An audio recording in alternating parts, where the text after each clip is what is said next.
The air was cold that morning in North Carolina, the kind of chill that whispers winter is almost over, but not quite gone. Matthew Blake stood at the trailhead, adjusting the straps on his hiking backpack, making sure every buckle was secure. He looked out at the tall Appalachian trees stretching into the fog. For him, this was not just another hike. It was a test of skill, a break from routine, something he loved deeply, being alone with nature. Matthew wasn't new to this. He had served in the military for several years and had specialized in survival training. After retiring, he started teaching others how to survive in the wild. He was the type of man who believed preparation was everything. His compass, maps, emergency radio, satellite phone, and food were neatly packed. His younger sister, Claire, had received a detailed route plan from him just days before he left. It showed exactly where he planned to camp each night and when he'd return. Nothing was left to chance. He gave one last glance at his phone, sent a quick "love you, see you soon" message to Claire, then powered it off to save battery. That was the last time anyone heard from him. The Appalachian Trail is known for its beauty, but also for its dangers. Slippery paths, unpredictable weather, wild animals, and deep ravines can quickly turn a hike into a nightmare. Still, Matthew was confident. He had studied this region for weeks. The section he was hiking wasn't even the hardest, but nature doesn't always follow the rules. 3 days passed. Claire waited patiently, expecting the call or text from Matthew saying he was back in town. But the call never came. At first, she thought he might be late due to weather. But when another full day passed with no message, she began to worry. She called the local ranger station and explained the situation. Because of Matthew's detailed plans, they were able to start a search almost immediately. Helicopters flew over the forest. Park rangers, volunteers, and trained dogs searched the trails in nearby woods. They found nothing. Not a footprint, not a backpack strap, not even a broken twig that looked out of place. It was as if Matthew had disappeared into thin air. Claire was devastated. "This doesn't make sense," she kept saying. "He's too smart, too careful." But the mountains were silent. No signal from his radio, no ping from his phone. Just endless trees, quiet trails, and cold wind in the weeks that followed. Posters with Matthew's photo were pinned to trail signs and campground boards. His face, serious but kind, looked out at hikers passing by. Some said they remembered seeing him. A few claimed they heard strange noises at night, but no real leads came forward. The search continued for over 2 months, covering more than 30 square miles. But by summer, the search teams had to stop. Resources were limited, and winter would soon return. Claire refused to believe he was gone. She kept his apartment as it was, paid his bills, and even wrote letters to him in a journal, just in case he ever came back. "I know you're out there," she wrote once. "You wouldn't give up." But the rest of the world moved on. News stations stopped reporting. Online forums lost interest. Even close friends eventually accepted what they thought was the truth. Matthew Blake had likely died in the forest, maybe from a fall, an animal attack, or exposure. But without a body, no one could say for sure. It was like trying to solve a puzzle with the most important piece missing. Years passed. Every so often, someone would bring up his name on a hiking forum.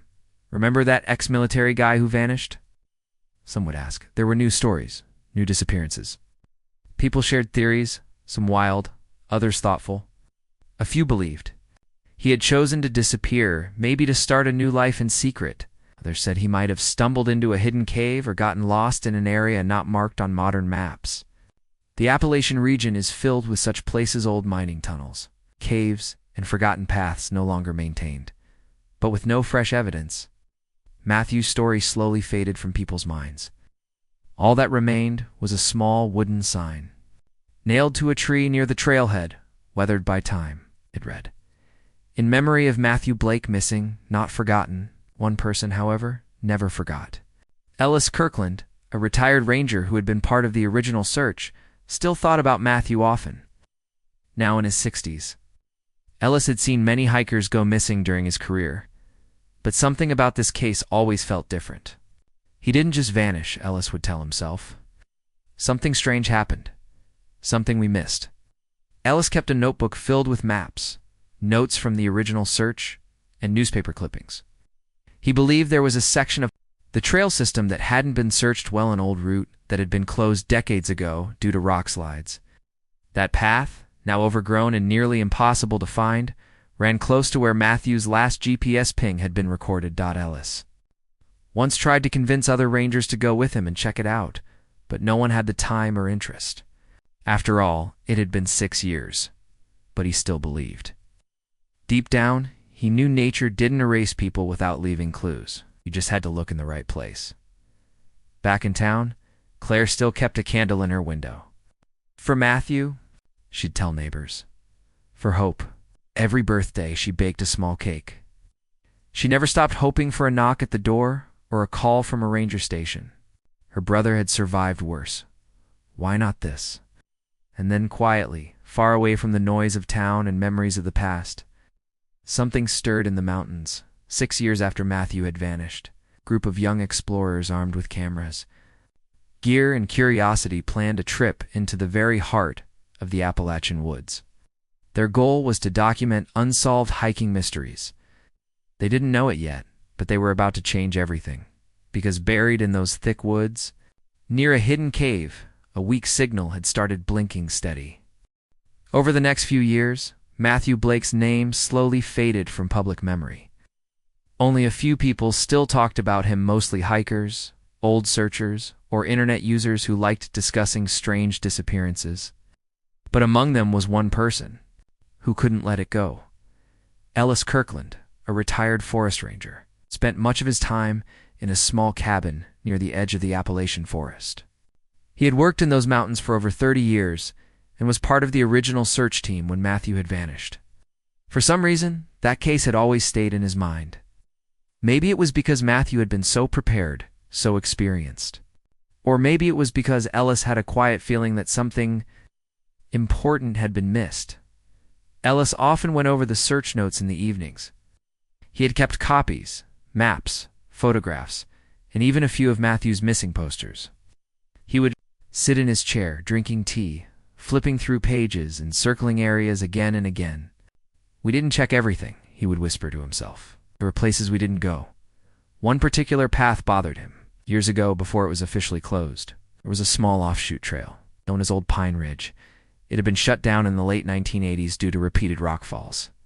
Most hikers didn't even know it existed anymore. Trees had grown over it. The signs had been taken down. It wasn't on most modern maps, but Ellis remembered it.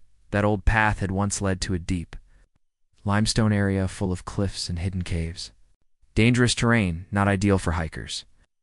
But if someone was lost, or injured, or just looking for shelter, they might end up there. Ellis had always wondered if Matthew could have accidentally gone that way. The problem was, nobody ever searched. Old Pine Ridge, it had been written off. It was considered too far from the main trail, and there had been no sign that Matthew had gone that direction. Still, Ellis couldn't stop thinking about it. It stayed in his head like a quiet voice, whispering every time he walked the woods. Meanwhile, in another part of the state, a group of young explorers and video creators had started gaining attention online. They called themselves Wild Grid. The team was made up of 5 people in their 20s and early 30s who had a shared love for adventure, cameras, and mysteries. Their channel focused on real unsolved cases, strange locations, and wilderness exploration. One of the members, Josh, came across Matthew Blake's story while reading old news articles online. The more he read, the more curious he became. The military background, the detailed plans, the total disappearance, it all seemed too strange to be simple. "What if we looked into this?" he asked his team. "We could go to the spot, see what was missed." The others agreed. They contacted local officials, searched through online hiking forums, and eventually found Ellis's name mentioned in an old article. He drove out to visit him at his cabin one morning in early October. Ellis at first was cautious. He had met many people over the years who wanted to solve the case, but gave up quickly. But when the Wild Grid team showed him maps and explained their plan to explore areas no one had searched before, his interest grew. He took out his old notes and showed them the section about Old Pine Ridge. "Nobody looked there," he said quietly, tapping his finger on a faded map. "It was ruled out. but I think it's where he went. The team made the decision right then. They would hike toward Old Pine Ridge. They would bring cameras, audio gear, and survival equipment. It was risky, especially if the ground was still. Unstable, but if there was even a small chance of finding a clue, they felt it was worth it. 2 days later, they set out. The journey wasn't easy. The trail was barely visible, swallowed by fallen trees and thick brush. They used machetes to clear the way. Briars scratched their arms and mud covered their boots. GPS was no help. Here satellites had trouble reaching through the thick forest canopy. They had to rely on maps, compass, and Ellis's memories. After nearly 6 hours of hiking, they reached a high ridge with a steep drop. Below it was a narrow canyon of limestone rocks, partly hidden by tall grass and overgrowth. They decided to set up camp nearby and continue in the morning that night. Something unexpected happened. One of the crew members, Layla, was adjusting the antenna on their ham radio equipment when she noticed a soft beeping noise. First she thought it was interference, but the beeping had a strange rhythm, like it was repeating the same short pattern over and over. "Hey," she called to the others, "come listen to this." They gathered around the radio. The signal was faint but steady. It wasn't a normal emergency beacon or a broadcast. It was something simpler, like a homemade transmission. Josh, who had experience in amateur radio, started recording it. "This could be nothing," he said. "The signal is coming from somewhere nearby." They took turns listening. The signal seemed to grow slightly stronger whenever they moved toward the northeast corner of the ridge. That direction led down into the canyon below. Somewhere in that deep stretch of forest, something or someone was sending a signal. The next morning, the group packed quickly. They followed the signal strength using a portable receiver, moving carefully through the brush and loose rock. After a few hours, they reached a strange spot. It was a cave. The entrance was narrow and partly covered by stones and vines. If you weren't looking for it, you might walk right past it. The signal was clearly coming from inside. They stood there, silent. The wind rustled through the trees. The cave looked dark and deep, like a mouth waiting to speak. Josh turned to Ellis and said, "Did anyone search this?" Ellis shook his head slowly. "No one's been here in decades." They set up lights, tested their oxygen levels, and carefully entered the cave. Inside, it was damp and quiet. The walls were covered in moss and small crystals. As they walked deeper, the signal grew stronger. After a few minutes, they found it. A small metal device, rusted and dusty, sat on a flat stone near the back of the cave. It was wired to an old battery pack and looked like it had been hand-built using survival equipment. Wires ran into a small speaker, which let out the soft beeping they had heard. "Someone made this," said Layla, bending down carefully. "This wasn't left by accident." Josh spotted something nearby, an empty food can, partly crushed. Then, behind a large rock, he saw something else. A backpack. Faded, covered in dust, but military style. The name tag, barely visible, read M. Blake. The team froze. No one said a word. Their hands shook as they filmed. This wasn't just a clue. This was something real. After 6 long years, they had found evidence that Matthew Blake had been here, possibly alive, possibly still nearby. They had no idea what they would discover next. Something told them the cave had more to say. The cave was quiet except for the soft beep of the strange device sitting on a rock. The explorers stood still, looking around carefully. The air inside was cool and damp. Their footsteps echoed softly against the stone walls. It felt like the cave was holding its breath, waiting. Josh, the one who knew the most about radios, knelt down beside the device. He examined the wires and battery pack. "This is homemade," he said. "Someone put this together using pieces they had on hand. It's a signal beacon. Maybe to send a call for help." Layla shone her flashlight deeper into the cave. "Look at these walls," she said. "They're wet, but the cave goes back a long way." The cave was bigger than it seemed from the entrance. It twisted and turned with narrow ledges and small pools of water. Ellis stepped forward slowly. I've never been this far inside. Maybe Matthew found this place when he got lost. It could have been his shelter. The team moved carefully, deeper into the cave. They found old footprints in the soft mud, some fresh, some old. The prints looked like boots, and at least one pair was small, like a woman's or a young person's. That puzzled them. Who else could have been here? About 20 minutes, they came to a small chamber. There, against the wall, was something wrapped in plastic, a journal.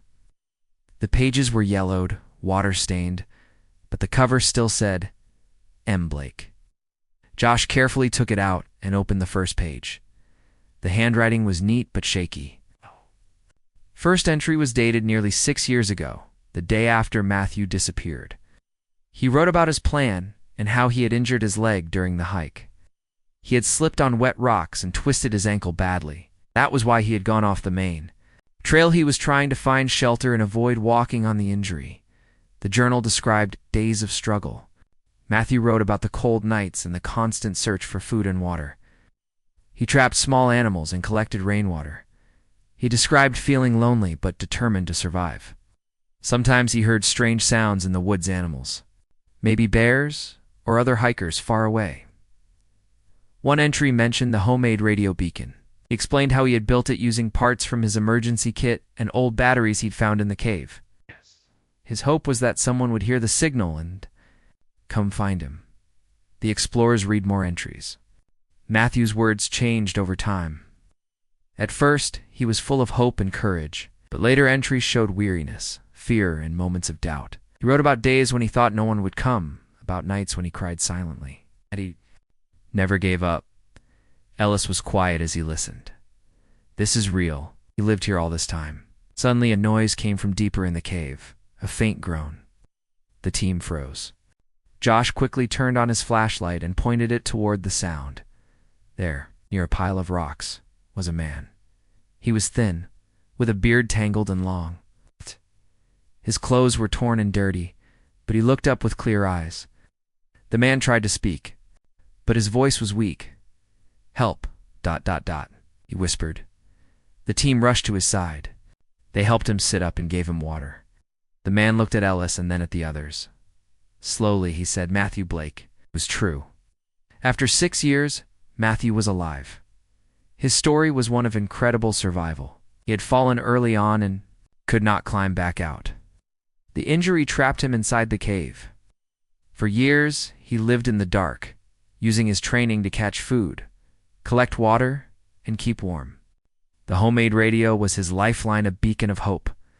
Matthew's mind had suffered in the long isolation. He had periods of confusion and sadness, but held on to hope. He survived by thinking about his family, his sister Claire, and the life waiting for him outside. The Wild Grid team carefully helped him out of the cave. It was a slow and difficult journey. Matthew's body was weak, and the forest had changed around him. He looked small among the tall trees, but his spirit was strong. When they reached the ranger station, word spread quickly. Claire was contacted immediately. When she arrived, she broke down in tears seeing her brother alive and safe. Matthew's recovery was long. Doctor said it was a miracle he survived so long in such harsh conditions. The journal, the homemade radio, and the careful survival tactics had saved his life. The media called him the man who survived the impossible. The story inspired many people about hope, courage, and never giving up. Matthew himself was quiet about the experience. He said it taught him the true meaning of strength, not just physical, but mental and emotional. He thanked Ellis and the Wild Grid team for never giving up on him. Though Matthew survived, he chose not to return to the wild alone again. The mountains that gave him life also tested him in ways he never wanted to face again. His story reminded everyone that even in the darkest places, hope can shine through, and sometimes the smallest signal can bring a lost soul home. After Matthew Blake was found inside the cave, the entire atmosphere changed. What had once been a mysterious disappearance became a powerful story of survival and hope. But the real work was just beginning. Matthew was alive, but weak and fragile. After 6 years trapped in the wild, The people who found him knew that getting him out was only the first step. The journey out of the cave was slow and careful. Matthew's leg was still injured, and his muscles had grown weak from so much time spent in a small space. Every step had to be taken with caution. The team carried him on a stretcher made from branches and blankets, moving through the thick forest, over rocky paths, and down steep slopes. It was hard work, but no one complained. They were all focused on bringing Matthew safely back to the world he had left behind. When they finally reached the ranger station, a small group of medics was waiting. They quickly took Matthew inside for a full checkup. The doctors were amazed by his condition. Despite his thin frame and signs of exhaustion, Matthew's body had held up well. His skin showed sun damage and scars, but no serious infections. His mind was alert, though tired. He remembered almost everything and was able to speak clearly with help. Claire, Matthew's sister, arrived as soon as she heard the news. When she saw him lying in the hospital bed, she felt a wave of emotion she had never known before. Tears flowed freely as she held his hand. "You're here," she whispered. "You're really here." For years, she had prayed and hoped. Now her brother was alive and in front of her. Matthew's story quickly captured the attention of the public. News outlets across the country ran stories about the man who survived 6 years trapped in a cave, living on his own wit and strength. Interviews with Claire, Ellis, and the Wild Grid team added more detail to the incredible tale. People were fascinated by the journal Matthew had kept, the radio signal that had finally saved him. Matthew spoke softly about his experience. He said that the first days after his fall were the hardest. He had broken his ankle badly and was unable to climb out of the cave. At first, he tried to scream for help, but no one came. After the first week, he realized he would have to survive. On his own, he used everything he had learned in the military to stay alive. He trapped small animals, drank water from the cave's pools, and found roots and plants to eat. He carefully rationed his food and kept his wounds clean as best as he could. His homemade radio beacon was his only hope. Every day he kept it, running, hoping someone would hear the signal. There were moments when he felt hopeless. The darkness pressed in, and the loneliness was overwhelming. He wrote in his journal to keep his mind sharp. Sometimes he talked to himself to stay sane. The journal entries showed his struggles, but also his determination. Matthew said he survived because he believed people would not forget him. He pictured Claire, the Wild Grid team, Ellis, and others who cared about him. That belief gave him strength. Doctors warned that Matthew would need months of physical therapy to regain strength. His muscles were weak, and he had lost a lot of weight. But his spirit was strong, and he was ready to fight for his recovery. The community showed amazing support. Local people sent food, letters, and gifts. Hikers and outdoor groups donated gear and money to help with his care. Claire stayed by his side, helping him through the hard days. Matthew's experience became the subject of a documentary by the Wild Grid team. They filmed his recovery, interviews, and trips back to the cave. Ellis helped guide the team, sharing stories and details about the search in the mountains. One of the most emotional moments was when Matthew visited the cave again. He stood at the entrance, feeling the cool air and hearing the birds. The cave that had been his prison was now a symbol of survival. Matthew told the team he was grateful for the cave. It kept him alive. He also said he did not want to return to the wild alone. The mountains had given him life and taken much from him. He hoped his story would inspire others to respect nature and prepare well before going on adventures. Doctors, survival experts, and outdoor groups studied Matthew's story to learn more about surviving long-term in extreme conditions. His journal offered new insights about mental health, endurance, and the human will to live. Claire said that Matthew's story had changed their family forever. She hoped it would remind people to never lose hope, even in the darkest times. He fought for every day, she said, and now he's here to tell us about it. The Wild Grid team gained new followers and respect for their work. Their video series reached millions. But for them, the most important thing was that Matthew was safe and healing. Ellis Kirkland would never stop searching for answers, was hailed as a hero. Humbly said he only did what any good ranger would do.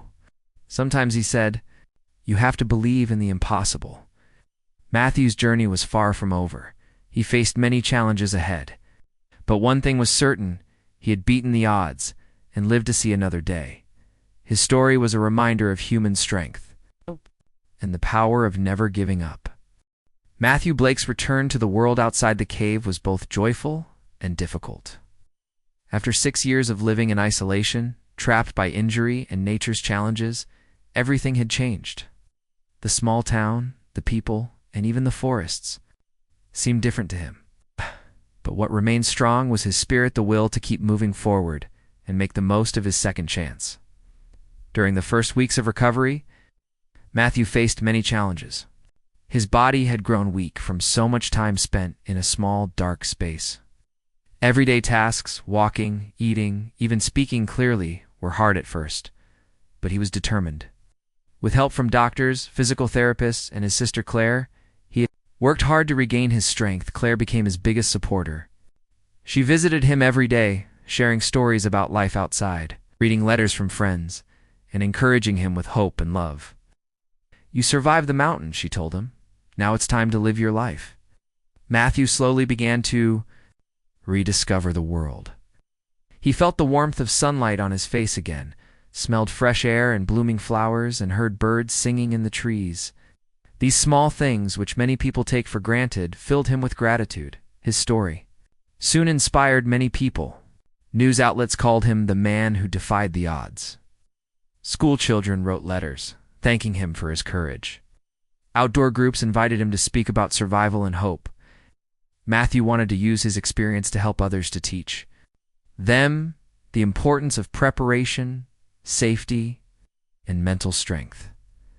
One of the most important lessons Matthew shared was about hope. He said, "No matter how dark the place you are in, there is always a light somewhere. You just have to keep looking for it." The Wild Grid team, who had found him and helped share his story, became close friends. They continued to document his recovery and his work to raise awareness about wilderness safety. Their documentary about Matthew's survival reached millions online and won several awards. It was a story that touched hearts around the world. Ellis Kirkland, now the retired ranger who never gave up believing Matthew was alive, watched the story unfold with pride. He often said, "It's not just about finding a person. It's about not losing faith in humanity." Matthew's journal, found in the cave, became an important book. It detailed not just his physical struggles, but his mental battles. It showed how he fought loneliness and despair with words, hope, and willpower. Many people found comfort and strength in his writing, but despite the attention and support, Matthew made a quiet choice. He would never go back to hiking alone in the wild. The mountains had given him life, but they had also tested him beyond what most people could imagine. He wanted to spend his time helping others and enjoying simple moments with family and friends. Claire was happy to have her brother close. Their bond had grown even stronger through the years of waiting and hoping. Together, they dreamed of new plans, maybe traveling to places where Matthew could safely enjoy nature without danger. Matthew also decided to work with outdoor safety organizations. He helped design better emergency equipment, including improved signal beacons like the one that saved him. He spoke at workshops, sharing his knowledge about survival and the importance of never giving up. The community around the Appalachian Trail also took steps to honor Matthew's story. They placed a new sign near the cave entrance reminding hikers to be prepared and to respect the wilderness. The sign also told of Matthew's incredible survival, inspiring those who passed by. His story also led to changes in how missing persons cases were handled in remote areas. Search and rescue teams improved their technology and methods, using Matthew's experience to guide their work. More hikers began to carry emergency radios and survival kits. Matthew's life after rescue was not easy, but it was full of meaning. Every day was a gift. He learned to appreciate small joys, warm meals, laughter, the sound of rain on a window. His survival taught him about strength, love, the human spirit's amazing power at times. He reflected on those long years in the cave, the fear, the cold, the loneliness, but he also remembered the hope that never left him. "If I had given up," he said once, "I wouldn't be here." The story of Matthew Blake became a symbol for many proof that, even in the darkest times, we can find light. It reminded people that hope, courage, and determination can carry us through the toughest challenges, and though the mountains once trapped him, they also help show the world how strong the human spirit can be.